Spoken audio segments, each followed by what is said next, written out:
Ancient Egyptian mythology. Egyptian mythology was the belief structure and underlying form of ancient Egyptian culture from at least c. 4000 BCE to 30 BCE, with the death of Cleopatra VII, the last ruler of the Ptolemaic dynasty of Egypt. Every aspect of life in ancient Egypt was informed by the stories which related the creation of the world and the sustaining of that world by the gods. Egyptian religion influenced other cultures through transmission via trade and became especially widespread after the opening of the Silk Road in 130 BCE, as the Egyptian port city of Alexandria was an important commercial center. The significance of Egyptian mythology to other cultures was in its development of the concept of an eternal life after death, benevolent deities, and reincarnation. Both Pythagoras and Plato of Greece were said to have been influenced by Egyptian beliefs in reincarnation, and Roman religious culture borrowed as extensively from Egypt as it did from other civilizations. The world, the creation of the world. To the Egyptians, the journey began with the creation of the world and the universe out of darkness and swirling chaos. Once there was nothing but endless dark water without form or purpose. Existing within this void was Hika, god of magic, who awaited the moment of creation. Out of this watery silence, Nu, rose the primordial hill, known as the Ben-Ben, upon which stood the great god Adam. Adam looked upon the nothingness and recognized his aloneness, and so, through the agency of magic, he mated with his own shadow to give birth to two children, Shu, god of air, whom Adam spat out, and Tefnut, goddess of moisture, whom Adam vomited out. Shu gave to the early world the principles of life, while Tefnut contributed the principles of order.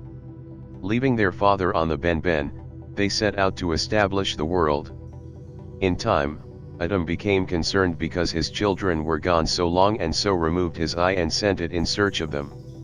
While his eye was gone, Adam sat alone on the hill in the midst of chaos and contemplated eternity. Shu and Tefnut returned with the eye of Adam, later associated with the Udjat eye, the eye of Ra, or the all-seeing eye, and their father, grateful for their safe return, shed tears of joy. These tears, dropping onto the dark, fertile earth of the Ben-Ben, gave birth to men and women. These early creatures had nowhere to live, however, and so Shu and Tefnut mated and gave birth to Geb, the earth, and Nut, the sky. Geb and Nut, though brother and sister, fell deeply in love and were inseparable. Adam found their behavior unacceptable and pushed Nut away from Geb, high up into the heavens. The two lovers were forever able to see each other but were no longer able to touch. Nut was already pregnant by Geb, however, and eventually gave birth to Osiris, Isis, Set, Nephthys, and Horus, the five Egyptian gods most often recognized as the earliest, or, at least, the most familiar representations of older god figures.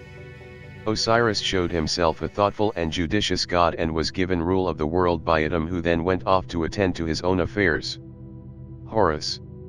Horus, Egyptian Hor, Har, Her, or Hiru, in ancient Egyptian religion, a god in the form of a falcon whose right eye was the sun or morning star, representing power and quintessence, and whose left eye was the moon or evening star, representing healing. Falcon cults, which were in evidence from late pre-dynastic times, were widespread in Egypt. Horus appeared as a local god in many places and under different names and epithets, for instance, as Harmachis, Haremake, Horus in the horizon, Harpocrates, Harpe-Krad, Horus the child, Harcesis, Harsisa, Horus, son of Isis, Haracht, Horus of the horizon, closely associated with the sun god Re, and, at Kom-Umbu, Kom-Ombo, as Haroeris, Herwer, Horus the elder. At Nekon, Greek, Hierakonpolis, however, the conception arose that the reigning king was a manifestation of Horus, and, after Lower Egypt and Upper Egypt had been united by the kings from Nekon, this notion became a generally accepted dogma.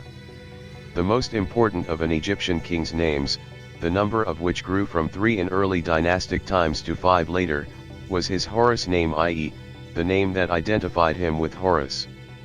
This name appeared on monuments and tombs in a rectangular frame called a serach. In addition to being characterized by a Horus name, the king was typically depicted with a hovering form of Horus above his head. Sometimes Horus is shown as a winged sun disk, representing the Horus of Bede, a town in the Nile River Delta where the falcon god enjoyed a cult.